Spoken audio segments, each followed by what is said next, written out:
प्रिय विद्यार्थियों, नमस्कार। आज हम राष्ट्रीय आय के बारे में अध्ययन करेंगे। राष्ट्रीय आय की अवधारणा, अर्थ, परिभाषा और कौन सी परिभाषा उचित परिभाषा है, इसके बारे में विस्तार से जानेंगे। राष्ट्रीय आय किसी भी देश का आईना कहलाती है। राष्ट्रीय आय का अध्ययन संपूर्ण अर्थव्यवस्था का अध्ययन है। किसी देश की अर्थव्यवस्था के स्वरूप, स्तर और गतिविधियों की झलक वहाँ की राष्ट्रीय आय के आंकड़ों द्वारा देखी जा सकती है। इसलिए कहा जाता है कि किसी भी अर्थव्यवस्था की प्रगति का माप उसके द्वारा उत्पादित वस्तुओं एवं सेवाओं के मूल्य से लगाया जा सकता है। और राष्ट्रीय आय का जो साधारण अर्थ है वो इस प्रकार है कि एक वर्ष की अवधि में एक देश के समस्त साधनों द्वारा मिलकर जो कुछ भी उत्पादन किया जाता है, उन सब वस्तुओं और सेवाओं के अंतिम मूल्यों का योग राष्ट्रीय आय कहलाती है। राष्ट्रीय आय के इस अर्थ में, इस परिभाषा में, इस अवधारणा में हमने तीन चीज़ें देखी। एक यह कि यह एक समय बिंदु पर रुके हुई बात नहीं करती, अर्थात एक वर्ष की अवधि अर्थात एक निश्चित समय अवधि है, यानी कि यह बहती हुई धारा है, प्रवाह है, किसी समय बिंदु पर रुका हुआ स्टॉक नहीं है।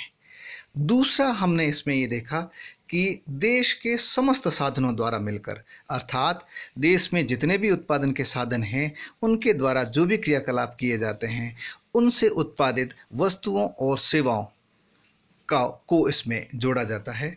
और एक है तीसरा जो बहुत महत्वपूर्ण है कि वर्ष भर में जो कुछ भी उत्पादन हुआ है उस उत्पादन के अंतिम मूल्यों का योग, अर्थात जो वस्तुएं और सेवाएं उस वर्ष में उत्पादित की गई है उनके बाजार भावों का योग किया जाता है, अर्थात अंतिम उपभोक्ता तक पहुंचने तक जो कीमत चुकाई जाती है उन सब का योग किया जाता है। यानी यहाँ पे वस्तु की अंतिम मूल्य का योग किया जाता है। दोहरी गणना से बचा जाता है। मध्यवर्ती वस्तुओं के या कच्चे माल के रूप में उपयोग की जाने वाली सामग्री के मूल्य को राष्ट्रीय आय में नहीं जोड़ा जाता है। राष्ट्रीय आय को समझने के लिए तीन माप है। यद्यपि हम कहने को इसको राष्ट्रीय आय कहते हैं, लेकिन राष्ट्रीय आय जब उत्पादन की दृष्टि से अध्ययन किया जाता है तो यह राष्ट्रीय उत्पाद कहलाती है, और जब आय की दृष्टि से अध्ययन किया जाता है तो राष्ट्रीय आय कहलाती है, और जब व्यय की दृष्टि से किया जाता है अध्ययन तब ये राष्ट्रीय व्यय के नाम से जानी जाती है। लेकिन तीनों ही राष्ट्रीय आय की ही माप है, तीनों ही राष्ट्रीय आय की ही अवधारणा है। जब हम बात करते हैं राष्ट्रीय आय के उत्पादन की दृष्टि से जोड़ने की तो इसे हम जीएनपी यानी ग्रॉस नेशनल प्रोडक्ट, जिसे हिंदी में सकल राष्ट्रीय उत्पाद कहा जाता है, यह राष्ट्रीय आय का सबसे महत्वपूर्ण घटक है, महत्वपूर्ण माप है, महत्वपूर्ण तत्व है। यद्यपि इसके अलावा भी हम अगले व्याख्यान में एनएनपी, जीडीपी, जीएनपी के अलावा जीएनपी, जीडीपी, एनएनपी और पर्सनल इनकम, प्राइवेट इनकम के बारे में भी अध्ययन करेंगे। यहाँ हम राष्ट्रीय आय के अवधारणा के अंतर्गत इसके मोटे तौर पर जो माप है उसके बारे में विस्तार से जानेंगे। जीएनपी यानी ग्रॉस नेशनल प्रोडक्ट, सकल राष्ट्रीय उत्पाद। जब हम राष्ट्रीय आय को उत्पाद की दृष्टि से जोड़ते हैं, उत्पाद की दृष्टि से मापते हैं, उत्पाद की दृष्टि से देखते हैं, अर्थात सभी उत्पादन के साधनों द्वारा एक वर्ष की अवधि में जो कुछ भी उत्पादन किया जाता है उसके मूल्यों का जोड़ किया जाता है। इस दृष्टि से जब हम देखते हैं तो यह सकल राष्ट्रीय उत्पाद कहलाता है, और इसके अंतर्गत मशीनों की घिसावट यानी कि पूंजी का मूल्यह्रास भी शामिल रहता है। इसको हम इस प्रकार भी इन शब्दों में भी कह सकते हैं, किसी देश में एक वर्ष की अवधि में उत्पादित समस्त अंतिम वस्तुओं तथा सेवाओं के कुल मौद्रिक मूल्य अर्थात बाजार कीमतों पर जब इसे मापते हैं तो इसे जीएनपी कहते हैं, ग्रॉस नेशनल प्रोडक्ट कहते हैं। दोहरी गणना से बचने के लिए अंतिम वस्तुओं व सेवाओं के मूल्यों को ही जोड़ा जाता है और मध्यवर्ती वस्तुओं को नहीं जोड़ा जाता है। जीएनपी में मैंने बताया कि मूल्यह्रास यानी पूंजी की घिसावट शामिल रहती है और अप्रत्यक्ष कर भी शामिल रहता है। चूंकि अप्रत्यक्ष कर शामिल इसलिए रहता है क्योंकि हम अभी इसकी बात कर रहे हैं, बाजार मूल्यों की बात कर रहे हैं, और बाजार मूल्यों पर जब हम राष्ट्रीय आय की गणना करते हैं तो उसमें अप्रत्यक्ष कर जुड़े हुए होते हैं। जब हम राष्ट्रीय आय को उत्पादन के विभिन्न साधनों को मिलने वाली आय की दृष्टि से जोड़ते हैं तो यह सकल राष्ट्रीय आय कहलाती है, GNI, ग्रॉस नेशनल इनकम कहलाती है।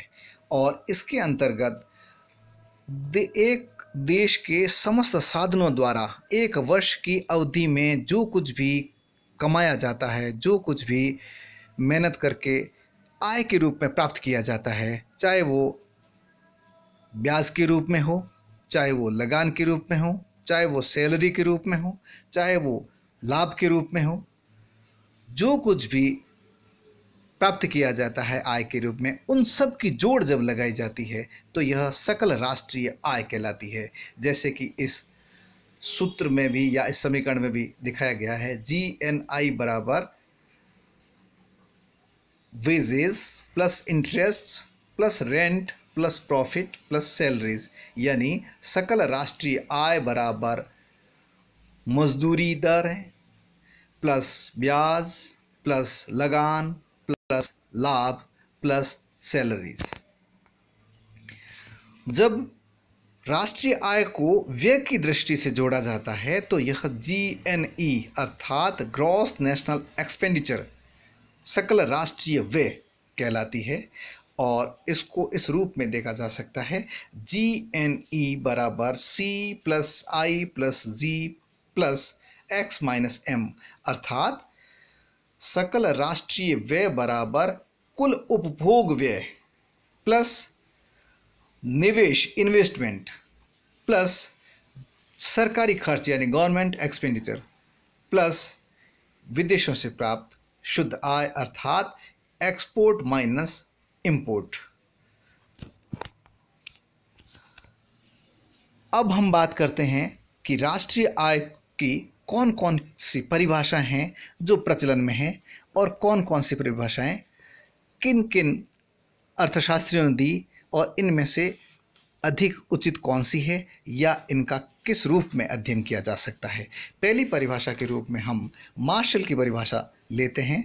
इन्होंने राष्ट्रीय आय को राष्ट्रीय लाभांश कहकर भी पुकारा था।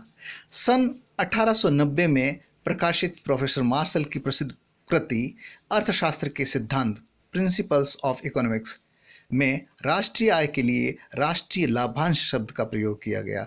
उनके अनुसार किसी देश का श्रम व पूंजी उस देश के प्राकृतिक साधनों पर कार्य करते हुए प्रतिवर्ष भौतिक तथा अभौतिक वस्तुओं एवं सभी प्रकार की सेवाओं का जो शुद्ध योग उत्पन्न करते हैं उसे ही उस देश की शुद्ध वार्षिक आय या राष्ट्रीय लाभांश कहते हैं।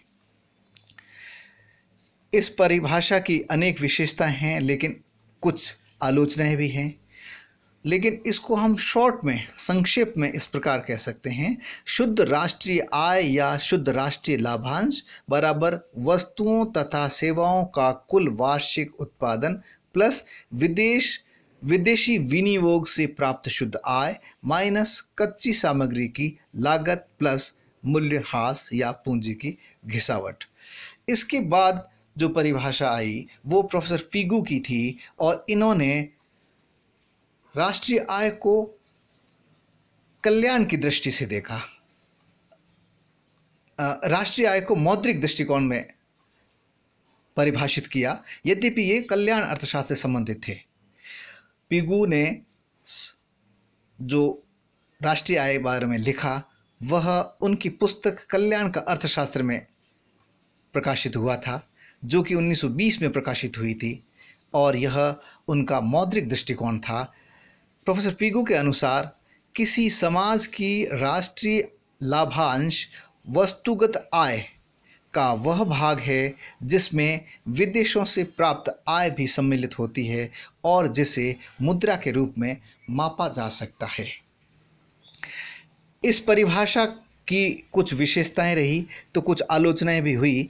इस कारण से इसके बाद इरविंग फिशर ने, जो कि अमेरिका के अर्थशास्त्री थे, उन्होंने राष्ट्रीय आय की परिभाषा दी और यह परिभाषा उपभोगवादी परिभाषा या कल्याणवादी परिभाषा भी कहलाती है। सन 1906 में प्रकाशित प्रोफेसर इरविंग फिशर की प्रसिद्ध कृति पूंजी एवं आय की प्रकृति, the nature of capital and income में मार्शल एवं पिगू की उत्पादन प्रधान परिभाषा से पूर्णतः भिन्न दृष्टिकोण अपनाते हुए राष्ट्रीय आय की उपभोग प्रधान परिभाषा प्रस्तुत की। फिशर के अनुसार राष्ट्रीय लाभांश या राष्ट्रीय आय में केवल उन वस्तुओं, उन सेवाओं को जो अंतिम रूप में उपभोक्ताओं को उपभोग के लिए प्राप्त होती है, चाहे वे भौतिक वातावरण से प्राप्त हो अथवा मानवीय वातावरण से, को शामिल किया जाता है। इस प्रकार ये बताते हैं कि किस प्रकार से राष्ट्रीय आय की गणना की जा सकती है या कौन कौन सी वस्तुएं जब उत्पादित की जाती है तो किस वर्ष में उसका योग लगाया जाएगा। इसलिए वो लिखते हैं कि इस प्रकार एक पियानो या और कोट जो कि मेरे लिए इस वर्ष बनाया गया है, इस वर्ष की आय का भाग नहीं है, बल्कि वह पूंजी में वृद्धि मात्र है। केवल वे ही सेवाएं जो इन वस्तुओं के प्रयोग से मुझे इस वर्ष मिलेगी वही राष्ट्रीय आय में शामिल होगी।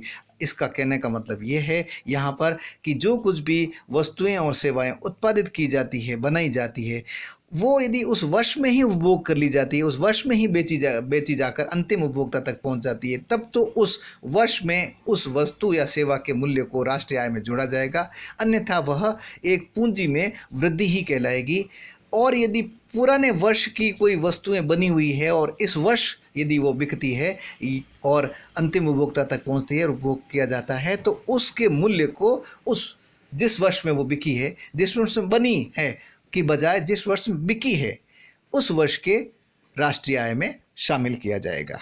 इरविंग फिशर की ये परिभाषा काफ़ी महत्वपूर्ण परिभाषा रही और इनसे पूर्व दी गई परिभाषाओं से ये ज़्यादा महत्वपूर्ण परिभाषा मानी जाती है, क्योंकि इसमें काफ़ी कुछ चीज़ें क्लियर की गई है और इसमें मध्यवर्ती वस्तुओं को न जोड़ा जाए और जो वस्तुएं बनती है, जो सेवाएं पैदा होती है, वो जब उपभोग की जाएगी यानी अंतिम उपभोक्ता तक पहुंचेगी, उन्हीं वस्तुओं और सेवाओं को राष्ट्रीय आय में उस वर्ष के लिए जोड़ा जाएगा।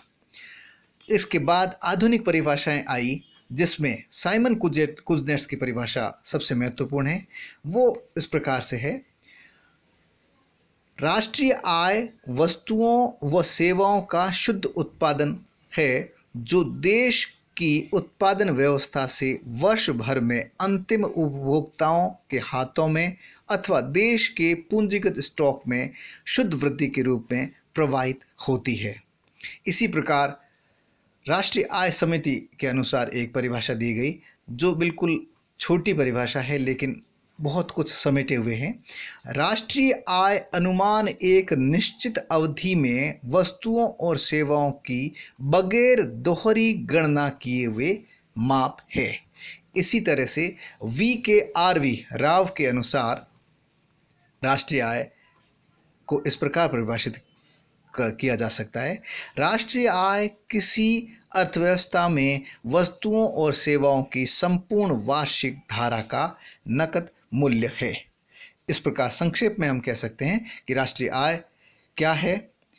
राष्ट्रीय आय किसी राष्ट्र द्वारा एक वर्ष में उत्पादित संपूर्ण वस्तुओं एवं सेवाओं के मूल्य का योग है, जिसमें वस्तुओं व सेवाओं के उत्पादन हेतु प्रयोग की गई मशीन व पूंजी की घिसावट को घटा दिया जाता है तथा विदेशों से प्राप्त विशुद्ध आय को जोड़ दिया जाता है। बाजार मूल्यों पर गणना करने के कारण अप्रत्यक्ष कर इसमें शामिल रहते हैं।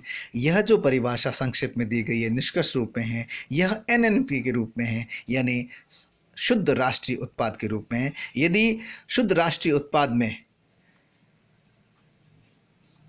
मशीनों की घिसावट शामिल रहती है यानी डिप्रिसिएशन चार्जेस शामिल रहता है तो वह जीएनपी कहलाता है। जीएनपी, एनएनपी और जीडीपी, एनडीपी में क्या अंतर है इसके बारे में हम अगले अध्याय में अध्ययन करेंगे। धन्यवाद।